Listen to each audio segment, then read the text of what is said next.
Got a little bit of an inter-right squabbling to check in on, and our boy Donald Trump still has it, as it were. Let's start at the beginning. About June 14th, so about a month ago, the Texan ran this article announcing the victory of Mayra Flores for Texas's 34th congressional district, flipping the seat that has been under nearly unbroken Democratic control for 4 decades. Elon got in and said, "I voted for Mayra Flores. First time I ever voted Republican." Massive red wave in 2022. Now, David, you're in Texas. Could you just contextualize what? Let's say we take that at face value. What does that mean? Oh, I mean, so Flores ran in a special district where there's going to have to be another election very soon. So it's a short term for her, but just as kind of MAGA QAnon as it gets, a huge QAnon supporter, and the majority of her campaign focused on two issues. One, dehumanizing rhetoric and language about migrants. She relied heavily on the fact that her husband is a Border Patrol agent. She ran ads basically with all those kind of Republican fear-mongering things, which like our country is being attacked by an army of dangerous migrants. I mean, just really, truly as despicable as it gets there. And on top of it is a huge kind of MTG style QAnon supporter. Yeah, I mean, this is like the most fringe of the Republican Party stuff that you get. And I know we want to focus on how bad she is, but I do just have to remind folks that this was also a huge own goal from the Democratic Party because they thought, well, maybe if she wins this election, she'll be made public and people will be so disgusted by her that like we're going to handedly win the next election in the new district that's being drawn up. And yes, So the clever. new district that's being drawn up is a little bit more favorable. But when you see the state of the Democratic Party today, I don't want any kind of 3D, 4D chess from these folks. Also, it's really notable, just like when I say that like the lack of campaigning. There you can see it in the fundraising where she raised something like $750,000 in contributions compared to $46,000 for her opponent. The Democratic Party ran almost no ads for him except like day of a Facebook little banner ad that's like vote Sanchez. It's super dangerous. I was talking to my buddy Chris, like to expect that voters will just see that name on the ballot and assume that's the QAnon person that I see from cable news, which I don't fucking watch. Like that is ridiculous because people will just see like a female name and vote for that. I don't want to like that is something that like what happened in Chris's race is there was a woman who was married to a Republican, was a former Republican herself, ran a sort of like a Beto style progressive, but snowed people about her actual position. She was pro-life. She was going to say, argue from her position that it's okay to be pro-life as a Democrat. Okay, that person won that because there's a whole lot of turnout of people who didn't really know the deal.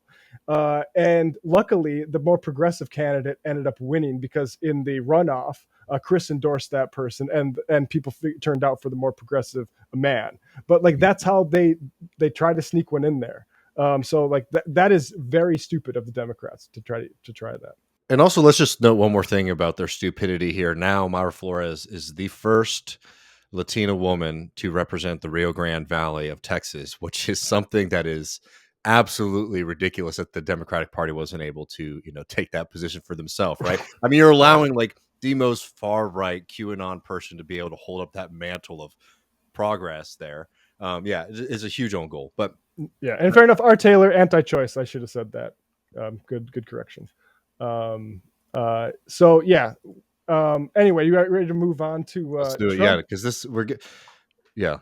So Trump hears what Elon says there, and he responds like this. Another one of our highest priorities under a Republican Congress will be to stop left-wing censorship and to restore free speech in America.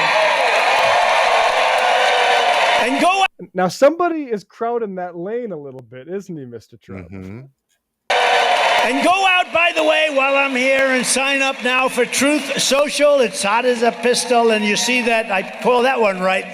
Leon's, I tell you what. Elon is not going to buy Twitter.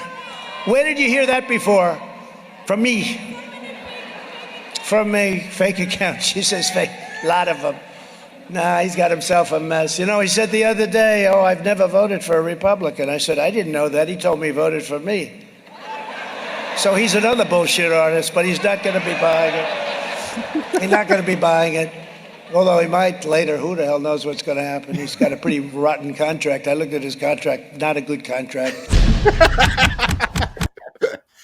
Trump is also very right about that too. This takes me back to 2015 so bad. And so I should just say, yes, it would be bad if Trump rides knocking these fools' heads around into another by the White House, and he would install even more right-wing judiciary, like probably bring Bolton back, whatever. Like, be bad. This shit is so funny because like his bravado, like they really don't have anything that can compare to it. Yeah, I mean it is sort of awesome when Elon Musk, new resident of Texas and new barely resident of that district where he was voting in South Texas, because he spends most of his time in Austin, has been cozying up to like the Texas GOP, and they of course accept it because they love billionaires. But to do that, you also have to cozy up to the big man at the top, and it's just awesome that Trump is just Heismaning him. Yeah. So let's see how Elon responds. This is to that video here. Elon says, I don't hate the man, but it's time for Trump to hang up his hat and sail into the sunset. Dems should also call off the attack. Don't make it so Trump's only way to survive is to regain the presidency. That is interesting to me because I do think, look, I think the Jesse Ferraro tweet about Donald Trump will never be able to wriggle his way out of this one. And then he really, and then like Donald Trump wriggles his way off. And like, well, nevertheless. I think that is like the what's probably most likely, but put your chips on that. But from Donald Trump's perspective, it's like running for office gives you a degree of immunity from prosecution. So that's what Elon Musk is referencing there. Some guy says, look at all this great stuff Trump did. Elon says, yeah, but too much drama. Do we really want a bull in the china shop situation every single day? ! Question mark. Also, I think the legal maximum age for the start of presidential term should be 69. Oh, epic clapback, Mr. Master. 69, so bro, my favorite number. And we'll just put one final, Truth Social, which maybe we should get a Left Reckoning Truth Social account. It's red hot, baby. It's hot as a pistol. It's hot as a pistol. Trump says, when Elon came to the White House, actually, this is too small. We got to look at it this way. When Elon came to the White House asking me for help on all of his many subsidized projects, whether it's electric cars that don't drive long enough, driverless cars that crash, or rocket ships to nowhere, without which subsidies he'd be worthless, and telling me how he was a big Trump fan and Republican, I could have said, drop to your knees and beg, and he would have done it. Look at that picture. So we use this as a thumbnail for today, but like this is one of the most powerful things of the Trump presidency is the way that he took these photos where he'd make everyone else just look horrible and goofy. This is a masterclass of Trumpism right there. It's that, I mean, exactly like the Romney photo. Remember that one? And it says, P.S. Was Elon allowed to break the $15 million stock purchase barrier on Twitter without any reporting? That is a very serious breach. Have fun, Elon, and Jack, go to it. And there's Jack Dorsey. Is that real? That one looks photoshopped. It looks photoshopped. I think that's just Jack Dorsey. I think Jack Dorsey is. I mean, I guess you can see him on the desk. Yeah, he's done so much fucking like meditation that he just appears photoshopped in real life. He's a spirit. So yeah, beautiful time. Yeah, let them fight, man. I mean, it's a beautiful thing to watch, and not to make social media everything, but I do have to note that Musk did not get very good numbers for a Musk tweet on his clapback at Donald Trump, which should be a good indication to most people about where a lot of Elon's people sort of lie on these questions. Not looking good, folks. Not looking good.